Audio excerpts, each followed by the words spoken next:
Hi, and welcome to episode 49, gotta check my number, of Girlfriends Knitting. It's March 1st, 2013, and it has been a very, very long week.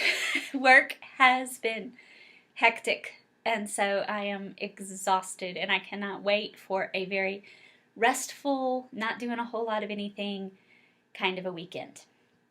But I did get some knitting done. So I'm wearing one of my FOs. No, you have not seen it recently because it was non-existent. I started this hat. This is the Tears of Bronze hat. I don't know how to pronounce the designer's name. Cheryl, I think. Sherelle. Anyway, I apologize. The pattern did not agree with me. Neither did the yarn or the needles in combination. All individually, first of all, the pattern would be an excellent pattern if I could read it. Nothing wrong with their writing, with me. I literally thought it was a 3-stitch repeat. No, it's just ribbing. I mean, there's some specialness to the ribbing, but it is basically a twisted rib. So that screwed me up. I had to start the hat over like 5 times. The other thing is I kept getting the size wrong because of gauge. The pattern is written flat, and I wanted to knit hats in the round. Tried to knit it in the round and realized, no, you gotta leave it flat. I'm telling you, this pattern and I have gone round and round and round. And I may have talked about this before because this is not the first time I've tried knitting this hat with this yarn and these needles. So, the yarn is a charcoal baby alpaca, eco alpaca, I believe. And it is very soft, and I love it muchly. But it's slippery because it's alpaca, and I'm not used to my signature needles because I usually use bamboo or wood needles. So it slipped more than I was used to, and so the needles kept sliding out of the yarn, which made me very unhappy. So that was a challenge. And I just basically kept powering through, like, I'm gonna do this. But there was a lot of ill feelings towards this particular project. I'm so glad it's done. It is for Amy. I've been wearing it all day today, but it is a hat for Amy. I don't like baubles, but the way that the designer placed them kind of on a ladder going up the hat, I do like. The back decreases very rapidly. And so it is a loose, kind of slouchy hat in the back. And then you have to sew it up the back. And I was very, very pleased with my sewing job. You can't even see where it is, which I love. So just did a mattress stitch up the back. So even though I don't like doing that, and it is especially difficult, it did end up working pretty well. And so I'm very pleased with the hat. It's warm and squishy. It fits Amy. It fits me, so I can steal it. I'm not saying it's the most flattering hat on me. Hats with bills look a little bit better on me, but hey, it's warm. So there you go. That's finished object number 1. Finished object number 2, y'all have seen a lot recently. That was the baby blanket that I was making for Amy that she needed this weekend. And sure enough, ta-da! Very simple grandma's favorite dishcloth that I then went and crocheted a very simple border. The border is in Bernat as well, but in a solid. And the main body is in Bernat Baby Jacquards in the Boo Berries. So I'm loving it. Amy loves it. I hope her friend who it is going to loves it as well. So that took most of my time, especially that crocheted border. Lots of stitches on that. But I did have a little bit of time to pull back out Mom's skew socks. So just as a reminder, because I have not worked on them in a while, here they are. One is done. I'm now to the heel turn on the second one. And again, here is the picture, the skew socks. They have a very interesting construction, and they are in Knitty Winter 2009, looking for the designer, by Lana Holden. And I'm knitting them out of some fabulous Gnome Acres fingering sock, 75% superwash merino, 25% nylon. And it is in the Candy Cane colorway. And Mom being Candy, I had to make her some socks out of it. The repeat wasn't as long as I would have liked. So I found this pattern, and the way the repeat does for this pattern worked gorgeous. I really think that the repeat brings out the pattern of these skew socks. So you find the right pattern for the yarn, and there you go. Works great. So I hope to get these finished up here soon. I have a very relaxing weekend coming up. So that is project number 1 that I want off the needles. Project number 2 that I want off the needles are my damn gauntlets. The Downton Abbey Mystery Knit-Alongs. So I'm calling them my damn gauntlets. I think they're the Is It Time for Luncheon gauntlet. I forget the actual name that they've now come up with now that it's no longer a mystery. So I want to get those finished, especially since there is a Game of Thrones Mystery Knit-Along. So I'm very excited about that. I'm not a huge fan of Mystery Knit-Alongs because more often than not, I don't like the finished product. So I do kind of prefer seeing what it is. And especially with the Game of Thrones and the Downton Abbey, the Jimmy Bean's wool didn't tell you what the item was going to be. I love the idea of fingerless gauntlets. So once I found out what it was going to be and I kind of had a picture of what it was going to look like in my head, then I went for it. And I'm going to do the same thing with the Game of Thrones. I'm going to wait long enough to see if I like the direction it's going and then pick it up. I'm kind of hoping it's going to be a shawl. From the hints that are given, that's what I'm leaning towards that it's going to be, or maybe a cowl. But I have no idea. I could be completely wrong. That's just my guess. So I'm excited about that, and I can't wait to see what they do with that. There is a knit-along going on in our group, so I am so excited to see everybody's progress.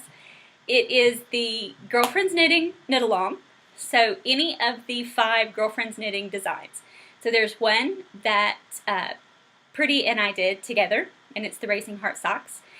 And I know at least one person is doing that pattern. Then there are 2 baby hats. One is more for a girl, it's the Cats in the Cradle, and one is more for a little boy, but definitely it's more unisex, I would say, instead of being for a boy. And that's the Little Boy Blue Simple Hat.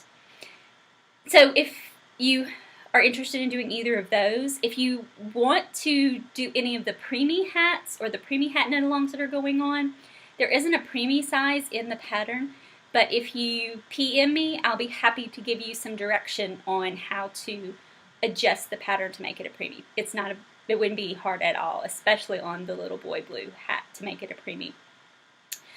And there are several preemie hat knit-alongs going on, particularly the Remembering Remy. So if you want to double dip there, that's fine with me. You just have to always make sure it's okay with the other knit-alongs.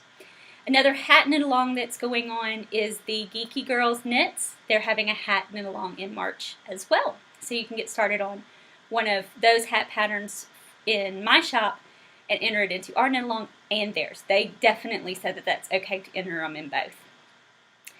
Then there is 2 sock patterns. No, excuse me, one other sock pattern. I already talked about the racing heart sock. The Wisteria Garden socks, and that's a free pattern right now. So after March 31st, it will become a paid-for pattern. So go out and grab that pattern while you can. And several people are working on that, and I'm loving seeing the progress on that so far. And then lastly, my pattern that I will be knitting again is the crisscross cuffies. And it's a very quick, all of these are quick knits. And so the knit along goes from now until March 31st. And you can enter objects that you are finishing during this time frame. My test knitters can also enter their projects that they use to test knit for me as well. So some of them have already done so check out those awesome FO photos. I'm very excited about that. Okay, deep breath. I get so excited and I stop breathing. Okay, so let me take a deep breath and calm down for a second. On to the fitness side of things. I need to get some motivation, and y'all are being so helpful. I have done several walks around campus and done a little bit more walking during the day, but it's been cold, and so I haven't gone for as long a period as I could have or would during warmer weather. I have been trying to follow my Weight Watchers points, but I've been very bloated and just nasty feeling this week, and so I'm trying to focus on drinking more water and that sort of thing. I also decided that even though I think, oh, I know how to eat right, I do feel like the majority of my issues are diet related. Need to get off my rear, don't get me wrong. Need to get off my rear. But I also need to learn how to eat right. So with that in mind, I walked over to the library. Yes, I did walk. And it's about a 5-10 minute walk from my office. So I thought, perfect. So I bundled up and walked over to the library. And I found several books, sort of background about nutrition and things like that. And so that's what I decided. I'm going to use my ability as a researcher and a student to learn about eating. And the first book that I'm reading right now is Fear of Food, A History of Why We Worry About What We Eat. And it's by Harvey Levenstein. It did come out in copyright 2012. And I just want to mention some of the things that I have already learned from this book. I'm halfway through the book. It is definitely a history book, and it's sort of the history of what we believe to be good for us over the last 100 years. So it does start like in the late 1800s. One of the things that I thought was so interesting was he talks about how people began to believe, and it became widely accepted, that taste is the least reliable guide to healthy eating. So this kind of goes along with the paleo diet, in that our ancestors decided if something was good for them by the way it smelled, looked, tasted. So you find berries in the woods and you smell them. Do they smell right? You might taste one. Sometimes there are catastrophic accidents doing this, but that was the idea, right? You get meat, you smell it, and then smell right, you don't eat it. Smells right, you eat it. So that's sort of how our ancestors decided if something was good for them. But they weren't worried about getting fat because there's too much to do, too much physical labor to survive to worry about getting fat. And fatness was viewed as a sign of prosperity because you didn't have to work hard enough to work off all of the food, and you could eat enough food so that you built up the fat. So you were obviously prosperous if you were chunky. So, you kind of have to keep that in mind. So then, people learned of the existence of germs, right? Because we began having microscopes, we could begin looking into things more. So we learned that there were germs. We learned we could see these germs in the microscope. But we didn't realize that not all germs were bad. And that sometimes you have to have germs in your system in order to build up a tolerance to germs. So then anything that had any germs in it became bad. So the first thing I thought was funny is they wanted to kill all the flies. Flies carry germs, we want to kill all the flies. And I'm not promoting not killing houseflies. I do regularly.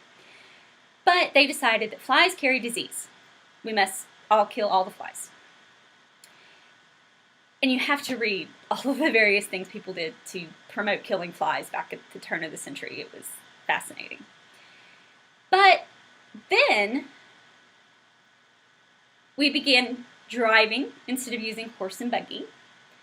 And by 1920, very few horses were on the road, hence fewer manure on the road, hence fewer flies. Okay, so then people are now getting sick. Still, obviously it's not the flies, it's milk. So then everyone decided, I'm looking at my notes, that it was milk. Milk was what was killing everybody because it was coming from diseased cows or it was coming hot, all these various reasons. So then milk's bad for you. Well, then the dairy farmers retaliated, and now milk is really good for you. It's the nature's health food. So there was a complete pendulum swing back and forth with milk. Now, oh, milk's too fattening. I'm going low-fat milk. Pendulum, back and forth. Then yogurt. Yogurt's really good for you. No, yogurt's a dessert. No, now yogurt's good for you. It's just this pendulum back and forth. And it's all driven by sales and advertising and people wanting to sell their product, which fascinates me. And so scientists and advertisers kind of sometimes working in conjunction, sometimes working against each other. Fascinating. So if you're at all interested in the history of all this, I highly recommend it. The next book up on my list, just because of the title, is hilarious. I don't have any idea what the book's going to be like. Why French Women Are Not Fat. That's the title of the book. So I cannot wait to find out why French women are not fat. We'll see, and I shall share with you. So that's coming up. And there you go. I'm learning all kinds of things. And now I don't know whether to eat no yogurt or not. So that's going to be it for me this week. And I hope you have a great week. And stay tuned next week to see how my socks and gauntlets are looking and what I've learned. Talk to you later. Bye.